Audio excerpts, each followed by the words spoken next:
Bonjour, c'est Pierre-Valéry Archassal. Dans cette vidéo, je voudrais vous montrer ce que les archives nationales peuvent apporter pour votre généalogie.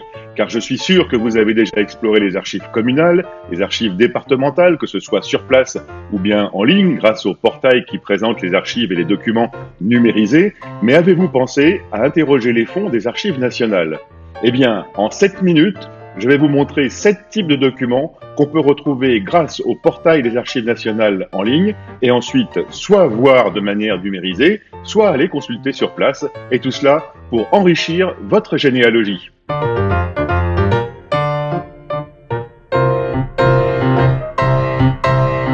Mon approche originale pour cette recherche, c'est d'interroger par nom de lieu.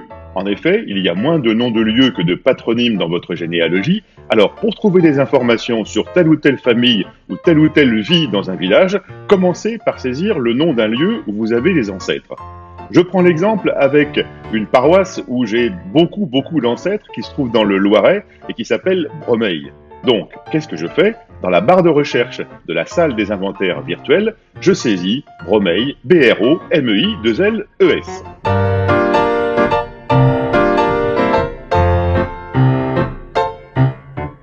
Parmi les premiers résultats qui apparaissent, je vois qu'il y a des actes notariés. Ils sont issus du minutier central. Le minutier central aux archives nationales, c'est là où on a réuni toutes les archives de toutes les études parisiennes en un seul lieu, les 122 études parisiennes qui commencent au XVe siècle. Eh bien, ces actes, on peut les détailler grâce à l'inventaire qui en a été fait dans la base Arnaud, un dépouillement qui concerne les années 1551, 1751, 1761 et 1851. Ici, nous avons par exemple des minutes et des répertoires du notaire Thomas Perrier ou bien du notaire Yves Bourgeois qui montrent des actes qui concernent la paroisse de Bromeil dans le Loiret. Qu'est-ce qu'on trouve d'autre? Eh bien, en descendant, on va trouver des informations extrêmement importantes et des sources vraiment originales sur la paroisse de Bromeil, comme par exemple ici, le terrier des fiefs de Mainville, de Malassis et des Parvilles dans la paroisse de Bromeil. Qu'est-ce qu'un terrier? Eh bien, c'est l'ancêtre du cadastre qui va répertorier tous les exploitants, tous les propriétaires et qui va indiquer pour chaque parcelle où elle se trouve et ce qu'on y fait. Il y a donc des quantités de noms et parmi eux, forcément, vos ancêtres, de Bromeil ou d'ailleurs.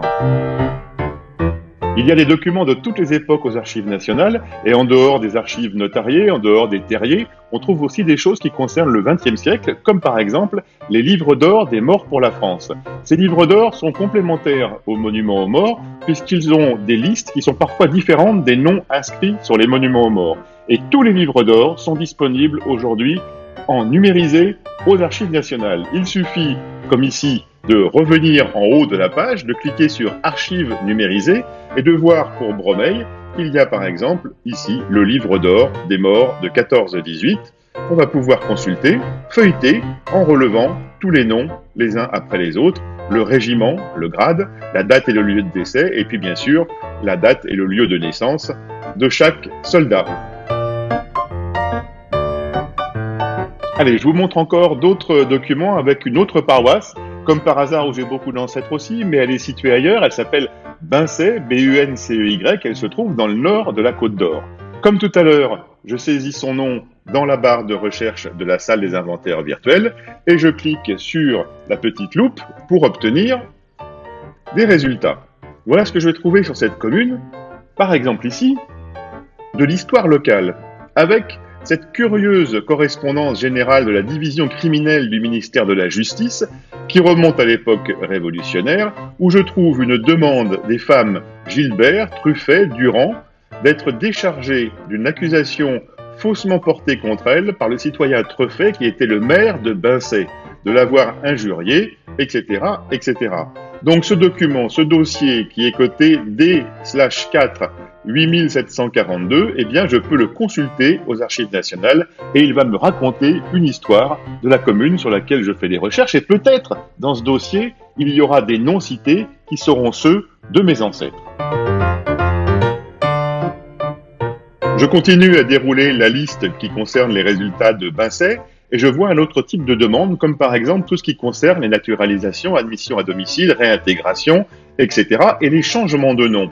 C'est par exemple le cas ici d'un individu qui est né à Bincey, qui s'appelle Jacques-Eugène Monin. Je vais voir le détail de ce qu'il concerne dans les archives nationales et je me rends compte que ce lieutenant qui était né le 1er Vendémiaire en 13 à Bincey, c'est bien ma recherche, en Côte d'Or, a fait une demande de changement de nom pour s'appeler Monin-Radet dans un dossier qui a été ouvert le 26 mars 1850. Eh bien, je vais pouvoir aller maintenant consulter son dossier aux Archives nationales, car grâce à ma recherche sur le nom de lieu qui était le lieu de sa naissance, j'ai trouvé la cote d'un dossier qui concerne un de mes cousins. De la même manière, une recherche par lieu permet d'avoir accès au dossier de demande de naturalisation pour des personnes qui sont nées ou domiciliées dans la commune. Regardez ici, pour l'année 1921, eh bien, je trouve une certaine Nathalie Rosalie Straub, née Mort, qui est née à Bincey, en Côte d'Or, en 1853. Et donc, si je vais voir son résultat, je vais trouver ici le document qui me permettra d'accéder à la cote de son dossier de naturalisation.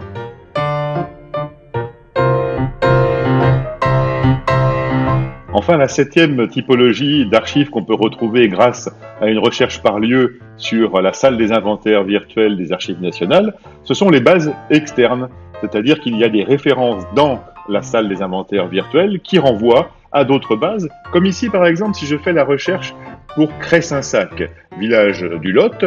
J'ai donc au total 120 résultats dans 90 inventaires, et à la fin de ces résultats, qu'est-ce que je vais trouver? Eh bien, des renvois vers 2 bases externes. La base Léonore, qui, comme vous le savez, est la base des dossiers de la Légion d'honneur, et la base Archim, qui, elle, renvoie sur des plans, des documents figurés, des images.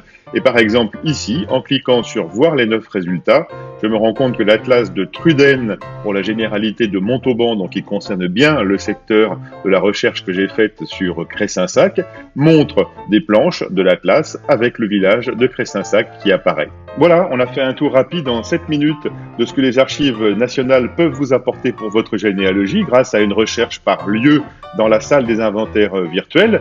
Vous allez pouvoir maintenant tester, vous amuser, jouer à votre tour, y compris avec des patronymes par exemple qui vont donner d'autres types de résultats, et vous allez voir que la recherche elle est quasiment infinie pour trouver de nouvelles indications généalogiques. Et si vous voulez en savoir plus pour mieux utiliser la salle des inventaires virtuels des Archives nationales, je vous donne rendez-vous pour 3 webinaires d'1 heure que j'ai conçus pour la Revue française de généalogie et qui vous permettront d'exploiter au mieux cet outil. À bientôt!